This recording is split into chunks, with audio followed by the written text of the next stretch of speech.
and welcome to the Holistic Health and Hormones podcast. I'm Ellie Huang, your guide to unlocking the secrets of vibrant health and balanced hormones.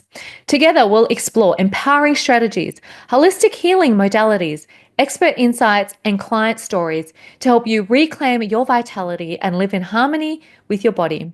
Whether you're navigating the journey of motherhood, seeking natural solutions, or striving for optimal well-being and wanting to live a long and healthy life, you're in the right place.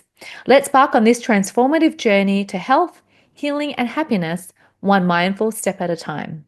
Ready? Let's dive in. Have you ever thought about how astrology could be impacting your health and what's happening around you in your life? In today's interesting conversation, we speak to a Vedic astrologer about the impacts of using astrology, understanding how the planets align to look for answers and the bigger pictures in your life. Let's look at this interesting conversation and see where it heads. Hello, and welcome to another episode of the Holistic Health and Hormones podcast. Today, I'm really excited to be speaking to Prati. So Prati here is a Vedic astrology chart reader. She believes Vedic astrology is the first ever astrology concept created by the scholars of ancient India, with the sky right above you and its planetary movements. Her passion is to learn this Vedic science to help you unlock the hidden keys to all the hidden aspects of your life with the help of these amazing planets and their movements. So welcome, Prati. Welcome to the podcast. Hi, Ellie. Thank you so much for having me on your podcast. So I thought I had Prati on because I've known Prati for a little while now. Prati, did you want to speak about sort of how we met? Because you used to, like your background obviously being Indian and you were in the tea business. That's how we sort of met the first time. So just tell everyone a little bit about your background, the culture, what brought you to Vedic astrology after all the other business ventures you used to do. Yes, absolutely. Yes, we've known each other for a while now, and I did have a tea business. Technically, I still get to do the tea business every now and then because I'm so much into it. So I still have a lot of people who love the teas. However, it it came to me because I met a tea master and he taught me. So it came to me instead of me going to the tea. As opposed to astrology was something, I think it was just like a piece of puzzle that fit right in the square. And because I always felt like, okay, yes, I have this amazing skill sets that I'm doing a business with. I was doing other things as well at that time. I'm like, nothing is just feeling right. I don't think I'm made for it. I don't think I'm born for it. And it was just extremely exhausting. And when astrology came to me, it just fell in place because I thought this is what I'm made for. Because I was effortlessly just fell in it. So yeah.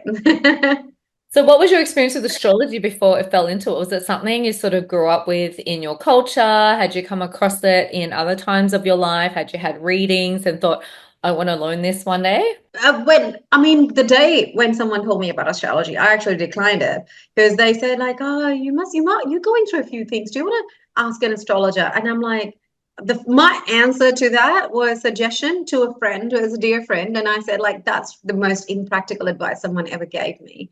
So I, and you're your best friend, so you can talk, like you can argue with them, and I was like, I get that's not practical. I was like, I'm not doing astrology. And like a month later, I'm like, okay, what's the worst that can happen? So I spoke to one and I was so pissed off with the suggestions with their reading. It was so negative, and it just reminded me of this, back in India, when you go to an astrologer and all their talk is negative, they've never really paid attention to your chart. They quickly go through it and they browse like this, like as if they're going so fast. And they never pay attention to it before you come there, and then just give you like this tips and remedies that you need to pay for to do a remedy, and everything is just negative, and you go from there really depressed. And that's exactly how I felt, and I felt like, okay, the world's still like that, and 90% of the people who are out there doing that, and I felt like really outrageous. So I'm like a person, if I see something really wrong, I want to fix it. And I mean, obviously, I can't fix everything in the world, but and I thought, like, you know what, I'm going to open a book of astrology and help myself. So that's how I wanted to fix it. I can't fix the world. It's like I can't fix what just happened. Need to be a little bit positive. So I opened a book and I couldn't stop reading it. And reading like so many books for months, spending 6 hours a day learning. And I'm like, you know what? I'm doing this like I'm made for it.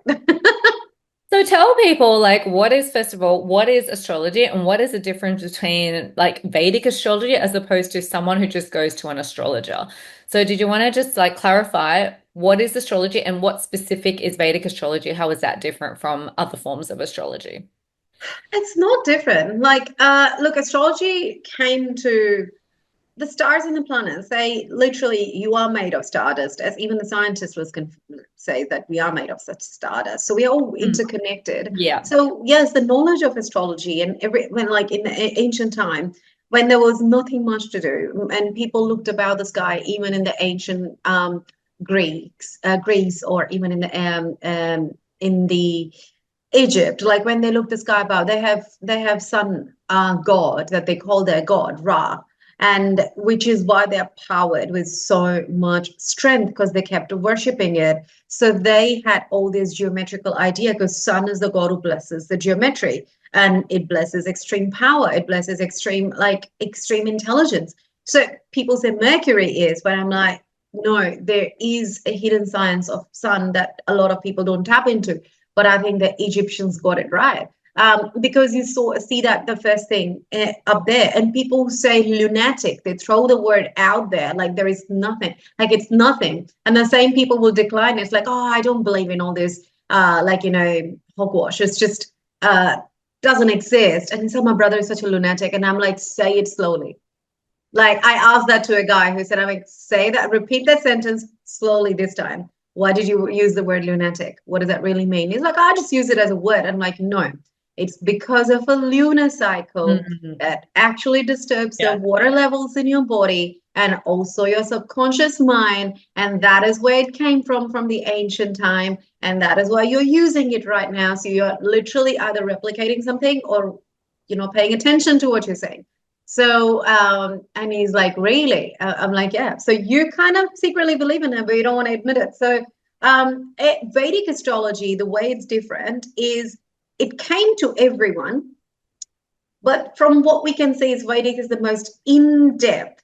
It's not just paying attention to the sun god Ra or separating it from the Greek who got a few concepts correct, but on the surface level. And then they were going with all those deities and all those, like, the Venus was connected to aphrodisiac. That's correct. Venus is the goddess of like sex. So, but how else can you define Venus? What other things it is power in the depth of it, if you go in the complete depth of it.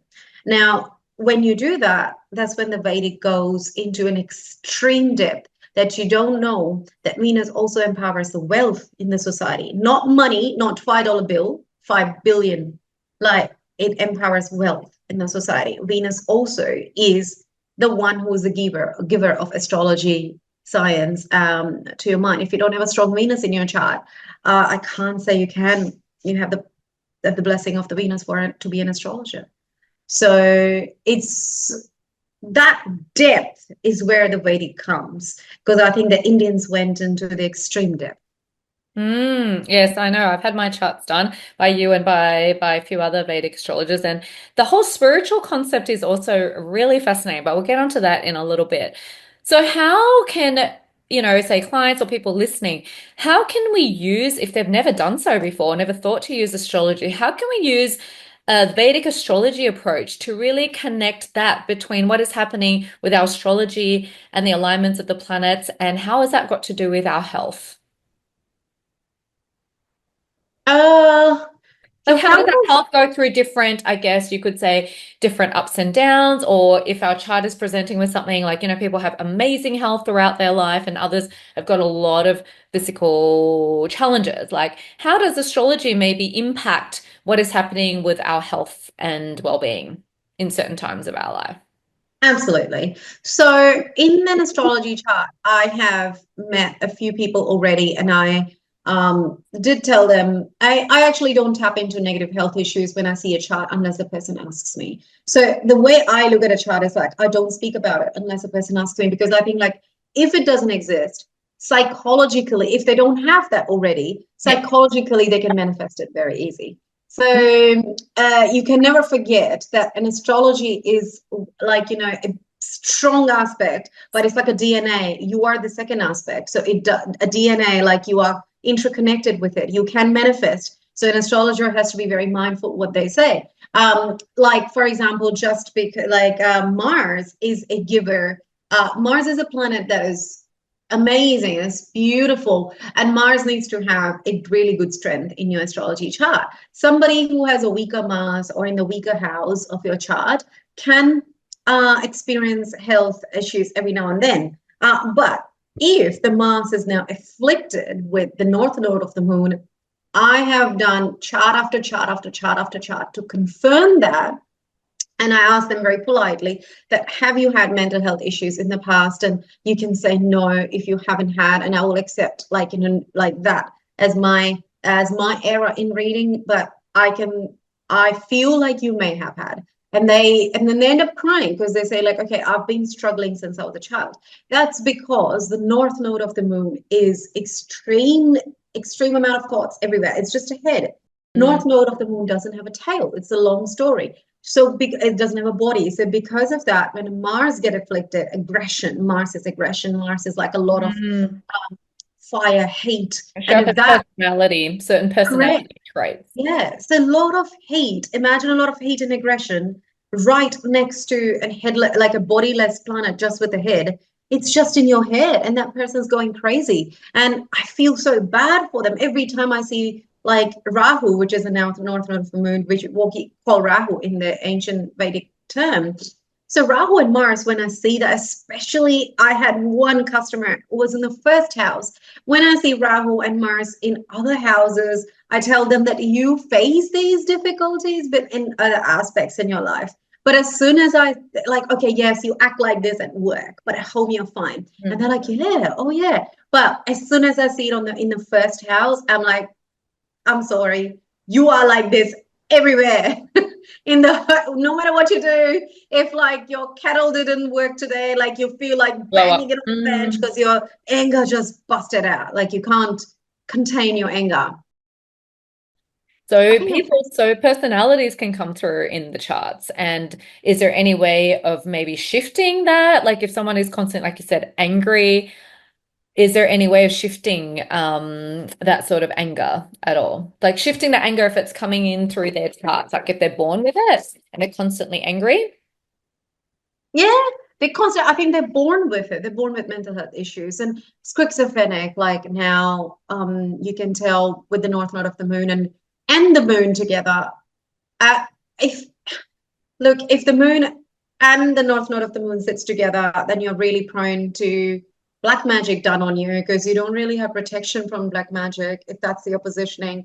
And unless sun is somewhere around that same house or aspecting it, then you may be protected by the sun. But otherwise, I've seen that like I can see it in the charts of my own partner, and he is afflicted by black magic and in his family and nothing, but you can help yourself. You can also tell like where and how you're going to meet your major accidents and how to avoid it.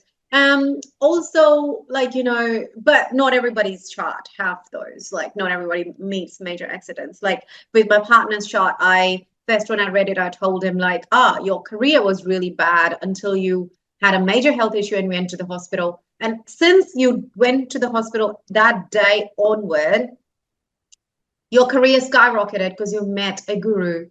And then a child came in your life, and after that, your career just went up. And he confirmed it that he was having a major health issues. He went there, and the doctor asked him to live shoot a surgery recording, and he said, "If you keep doing it for me, I'll pay you a lot." And he became the first person to live shoot brain surgeries and highly paid. And he named his company after his newborn niece as a child. So, and I'm like, fantastic. So like you can tell that yes, you have had injuries, but you also the Mars, your Mars was not weak. So yes, your Mars took you there, but it also uplifted you and gave you money out of it. So depends how good is their planetary position. Is there anything saving you? Is anything in the first house, sixth house, eighth house, 12th house? These are your dangerous houses. People don't pay attention to seventh. Seventh is the most dangerous as well. So like, yeah, it's more technicalities. So a lot of times people go to astrology for either finding out like health or relationships or children. It's usually love, money, relationships. So how have you seen astrology play out in terms of, let's start with like, I guess relationships and then, sort of having children, because I'm in the business of, helping families with kids. How can you look at a chart and see when they're going to meet a potential partner, if there are kids in their charts, and if so, how many? Have you seen, or what's your experience in that respect and how astrology is used there? In terms of marriages and children. Marriage, I guess, for those who are single, who want to have a family eventually, when they can see themselves meeting the father or their partner of their children, and I guess then where the children do come into their charts. Okay. Um, yes, you can tell. In terms of you can also tell um if this person's going to meet up divorce. You can tell that this person is blessed or not blessed with a child. It's such a sensitive subject that imagine if you tell someone that you're not going to have a child, they're going to be so disheartened. But and if they really want it, it's really hard. And I think it's such a sensitive subject that I was always afraid of telling people, like, okay, no, it's a no. But because miracles do happen, Yeah. because at the end of the day, these are planets that Yes. are guiding our life, and they're predestined destiny, or they're the path on which we're meant to walk, or what our life will look like, and what the outcomes of it would be. But there is another aspect to it that we forget, that certain mantras, or Mm. maybe you're blessed by a deity in your past life, that it would not, if you're blessed by a deity, it will not show in the astrological chart. Only a few times it will show, like, okay, yes, this deity has blessed you in the past life. So maybe even though everything will go against you, you'll end up having an adopted child. So that those things can happen, and the miracles can happen, that you suddenly fell pregnant. And it's because you just have a blessing of someone, that you did some good karma, and good karmas can erase the curses of, like, no children. Yes, it's a very harsh language used back in the days, and obviously it was ancient time that they openly used the word curse, but I wouldn't call that, not in the modern time, like, but I would just say that, okay, if it's a decline, then you can you can still conceive, and there are ways to check it. And if I can see in your chart that, okay, no matter how much calculations that I do in your chart, I cannot see a baby, I would tell them to chant a certain mantras, definitely do a certain yoga positions, and time it. Because that's when when I'm exhausted with the chart, I would put the mantras, the yogas, and the timings, which is the Mahadashas and the Antardashas, which means a planetary positioning who is ruling your Vimshodri Dasha, which is ruling planet for the next 10 years. Every planet has been given a certain amount of ruling, like Sun 6 years, Venus is 19, Saturn is 18. So this way, like, if I know that they're entering this, they're about to enter a 19-year-old Dasha, but that's great, because if they do that and that planet in that chart is weak, but if they go and, like, do mantras of that planet, they can strengthen it. And if they position their timings around, like, trying for a child in the Antardashas, which is the secondary ruling planet, it's called, like, there are Shukshma Dashas, like there's micro, you can have it micro down to a day, from the year, from the 19-year-old period to a day, because there's Mahadashas, Antardashas, Sukshma Dashas.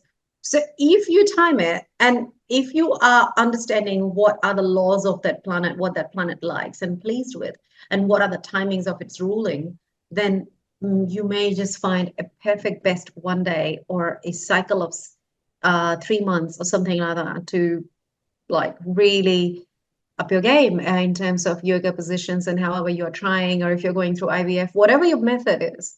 But that's when you can try the most. So that's how I see it. Um, and also your willingness. Sometimes I have had customers who probably sometimes they're not really sure about it and they're trying and trying. So if your chart is already weak and then you're not sure on the top of it, God, it's gonna be very hard. You're still Mm. thinking about it, like, should I have a child or not? But you're like going at it with your IVFs. It's not aligning. Yeah. So is that Yes. what you mean by sort of a lot of those who are going through IVF? I mean, because that's more time, they're like, okay, it's going to be this month as opposed to natural conception. You sort of just kind of leave it up to the universe and the planets, I guess. But with, say, the timing, can astrology and certain charts give you better insights to timing for conception, especially if they're using something like IVF? Even if they're trying it naturally, that can Yeah. still, you can still time it correctly. So you You can see can. that in the charts and see when is a better opportunity to perhaps go through an IVF cycle. Absolutely. And I always say that it's important to understand why you declined a child in your chart. Yeah. If someone bothers to ask me the details, I will tell them that there is a reason why you're declined. It's that your ancestors don't want it to happen. And no matter how, like, you would believe in that does it's not true, but think about the land that we are sitting on. We worship, like we respect this land and the Aboriginal culture and the indigenous culture. What is the first thing that they say? The elders of the past, present, and future. It Mm. does matter. The amount of respect they give to their elders because they have a Yeah. secret. They understand that your lineage has so much to do with it. Yeah. 100%, like 80% or more of your life Yeah. is your lineage. Think Same. about, like, take a chain of 10 couples in your past. You don't even know after three of your great grandparents, you might even not know the rest Yeah. seven. But think about it. And now take one of the couple away from that chain, you wouldn't have been born. So, Yeah. do you really think that they don't matter? Their Yeah. consciousness is inside you. Yeah, it's the same with like Buddhism, I guess, right? All the spiritual Eastern cultures, like it's so ingrained in that, right? We go back like so much. We still pray to our ancestors many days of the year. I'm sure the Yes. Indian culture have that, right? We respect our ancestors and they go all the way far back, right? As we can, because we're all still part of them. Like we are part of the DNA, and whatever's had a little, I guess, yeah, kink in the bloodline or something, right? It's like what's happening? Why aren't we wanting to continue, right, with the next generation, or what's happened? Yeah. If Down there is a that glitch path. in it, like if the chain never broke and now it's breaking, what's happening? What, like, you can even pray to your ancestors, and like you can also, I always suggest them that talk to them, maybe do a meditation around it and have a chat with them, like why, and can they do something to respect them more, or can they do something to pay respect to them, like you said, yes, in the Eastern cultures in India we have a day, we have a whole week dedicated Yeah. to, Oh like, my. paying respects. Yeah.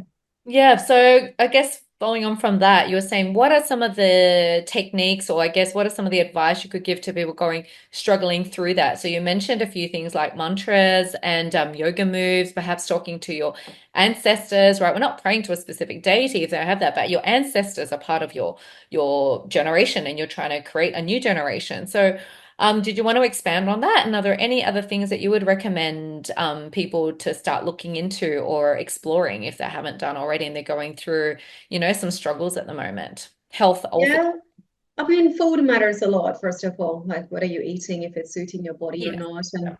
Um and and when you are, like, when Shraddha, which is the timing that we have dedicated in our Indian, like, system for ancestry, is also when the Saturn is passing through. And it's because Saturn is connected to the ancestry. Saturn is your past life karmic um, planet, and it's one of the most beautiful planet ever. Because Saturn, if you pay respect to Saturn and do what he says, Saturn will give you like no other planets can. uh, so you can't, when those days come, you need to, if you are aware that when is Saturn transition and when are the Indians doing the ancestry day, I can add, when I make a website, I'm gonna definitely add those kind of information in it, because I know that a lot of people might want to know that does it actually come in the whole year.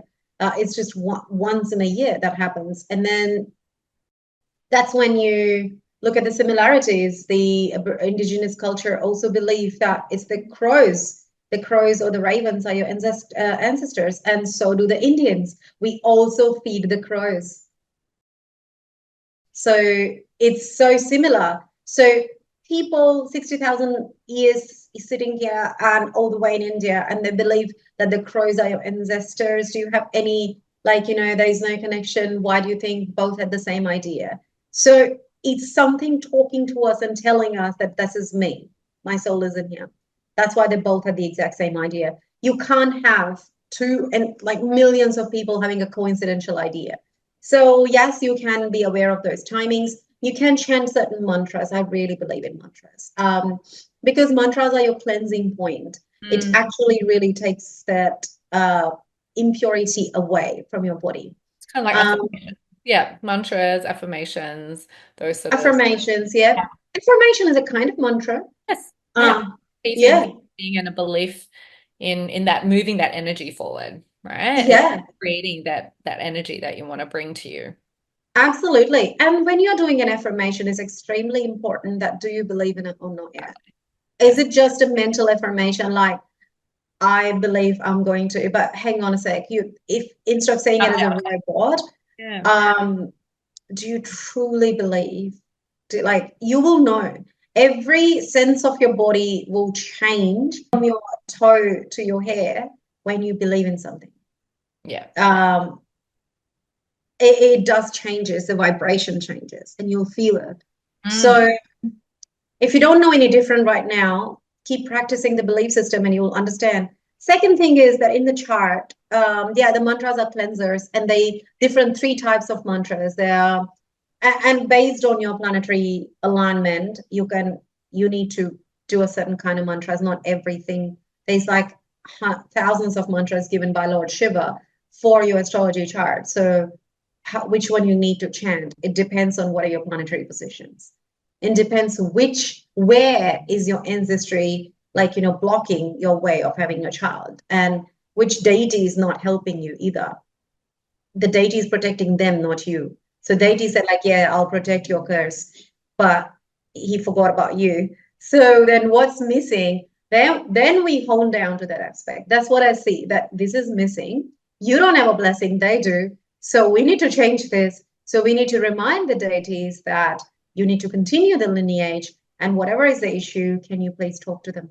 And that's why you need to worship that particular deity or any aspect of a good planet or benefic planet. There are 2 different benefic and malefic planets. If there is a benefic planet aspecting that house, aspects are a whole different story. It's very complex. But if they're aspecting, then that planet can help you conceive as well. And the third thing is my favorite thing to do, and that is my way of interpreting that planet, because many astrologers have gone crazy. I'm not joking, literally gone crazy for days not eating. And I've had that phase as well. I think this planet does that to you. It drags you into the darkness. I've had that phase where I couldn't think or breathe or anything, because I was thinking about, what do you truly mean? What do you stand for? And that's Ketu, the south node of the moon, the body of that head planet that we spoke about. What does the body mean? And I feel like wherever that planet sits, pay attention to that house. It will sit somewhere in one of your 12 houses. Pay attention. That's your most important house in your chart, and your sun. So is that what you basically can mention to people, how they can use the planets, their charts, to balance any negative influence on their health? Absolutely. Ketu is not negative. Everybody says Ketu is negative. Sometimes Ketu literally means that you cannot have a child because it's your last life. It's the end of the cycle. It's the end of your ancestry. Your entire lineage will get moksha, or will get higher attainment of enlightenment through me. That's the only reason Ketu sits somewhere. And if it's sitting in your children's house, think about it. Why is it saying that to you? So but if it's sitting in some other house, then we can actually go around it. But if it's sitting directly in your children's house, then it's about your acceptance or not. But if it is in another house, then we need to pay attention to why Ketu is sitting here. What is it trying to give you complete disconnection from so you can have the higher enlightenment? So Ketu is a planet of absolute purity and higher enlightenment. So pay attention to where that is. So yes, you can find so many, they talk to you in an amazing way that, hey, this is ancestry curse, do this mantras. Hey, I can protect you from here, do this mantras. Hey, these are the timings and the alignment. Pay attention to the whole year and the timings when the Shraddha comes, which is the timing of the ancestors. Worship me, you forgot. Your parents forgot. You need to do something about it, and we won't lift up the curse unless you do something about us. You cannot forget us. We were there. You exist because of us. So then you do that. Pay respect to them, and the child will arrive. So there's so many things that you can do. And the last thing is acceptance. If Ketu is sitting in the child house, that's the last thing. But that so many things. Yeah. So I guess on a happier note, have you had any success stories, or do you know any from your mentors about how astrology was able to help someone overcome like maybe a chronic illness or a health challenge or a fertility challenge at all?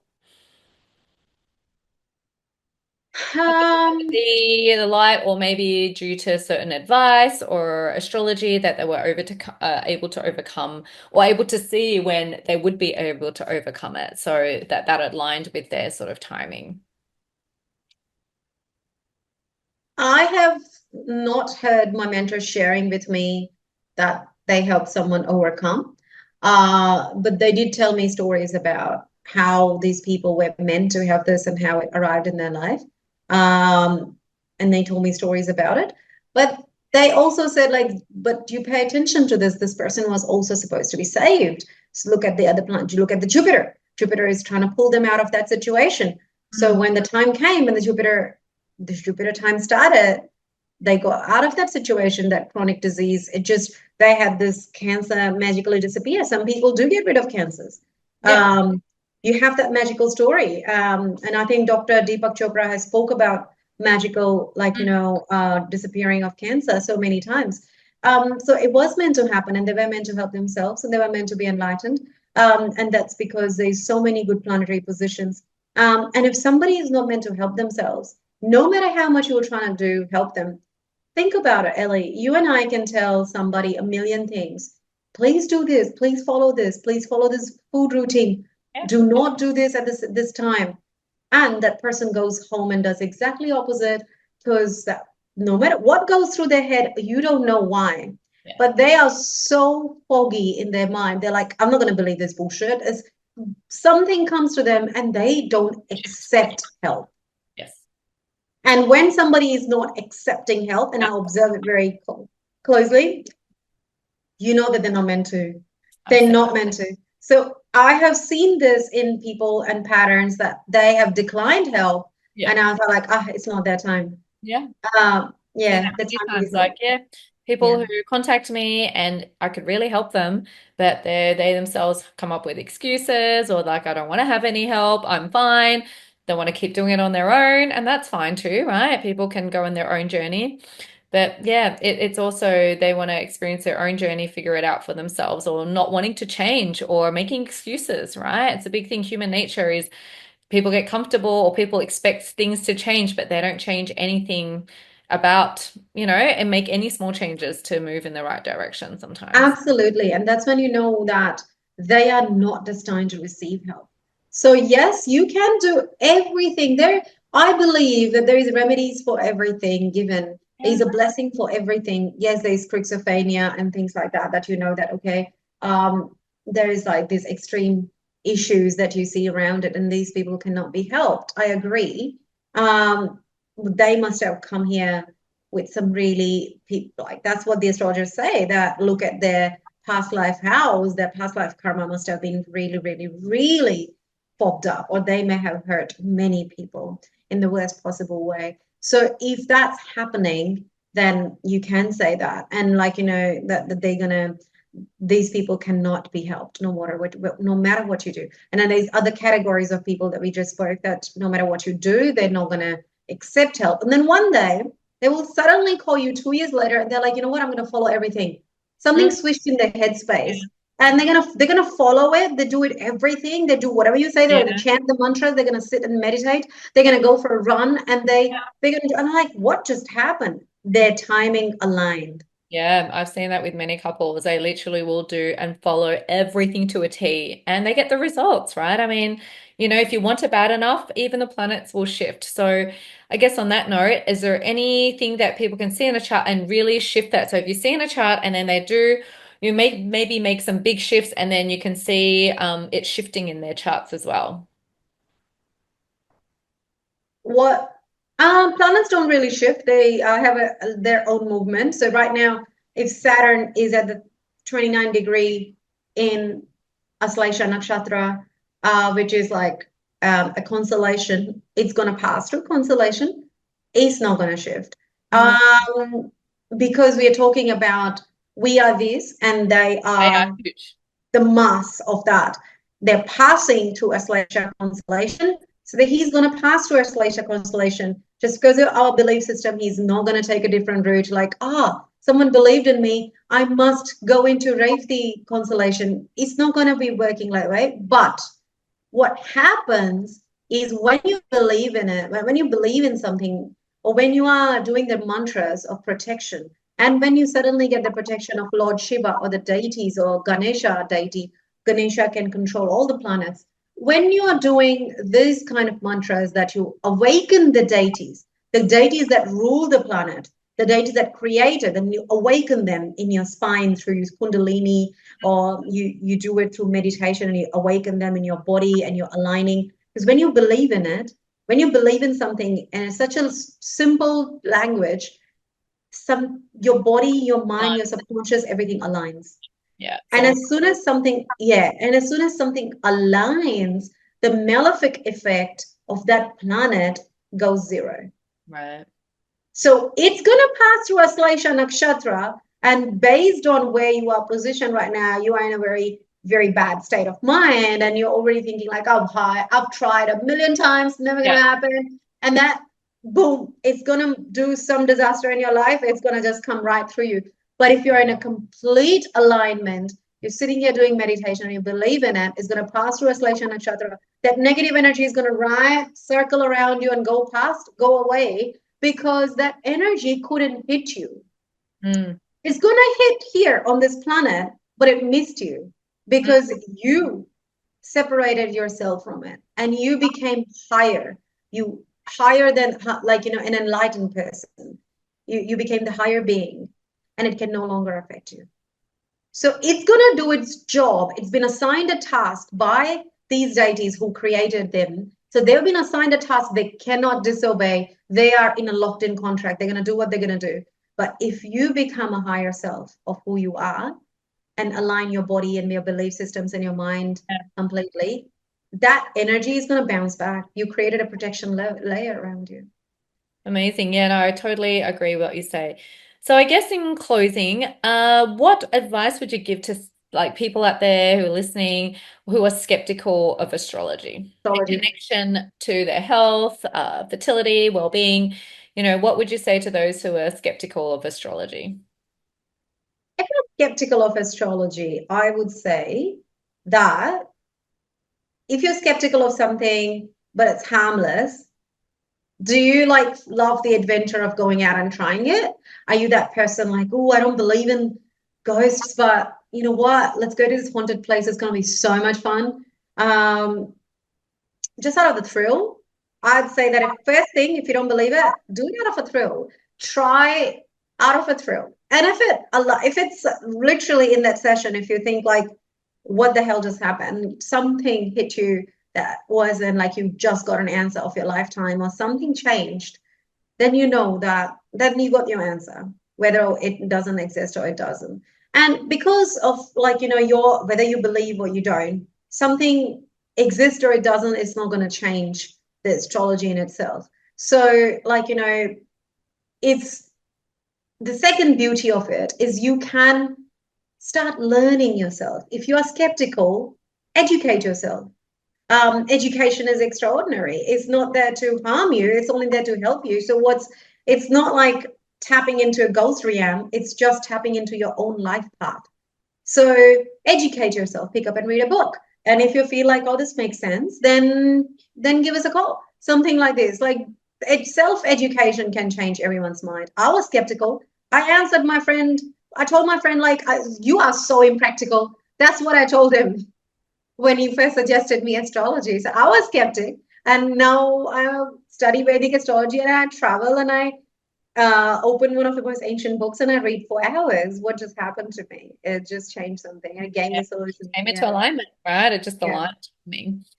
So awesome. Well, for those that want to find out about getting their chats done by Prati, we'll put the link in. But yeah, did you have any other closing remarks or anything else that you wanted to add about astrology for the listeners? What is your last sort of takeaway and the big thing about how astrology's helped you and how it could help them? The astrology has helped me a lot. I kind of know what my life path is and what I'm meant to do, what I'm born for. Like why it came to me after the age of 36. I knew that I was not going to find my dream, my life purpose until 36. And astrology came to me just after 36. So um, it's incredible when you know that how things are right there for you and your life path laid in front of you. Sometimes you don't even like your life path. Sometimes you think like, oh, I don't want this, but it's given to me. So you then get to go deep and understand it instead of becoming that. Think about yourself, think about it. Yes, you may come to some confronting things, you may come to some amazing things, but what's better? You would rather sit on a floor and whine like a child, like I do not like my life, or really being told about some confronting, some amazing, and some remedies that you can try. And a so much thoughtful, so much matured approach of like, doing something instead of hating day in, day out, hating going to your job, hating the home you're in, hating like the whatever's happening in your life currently. Your friends are shit. This is going wrong. So whether you would become that whiny child or you would rather face it for now and deal it like one step after the other to make your life amazing.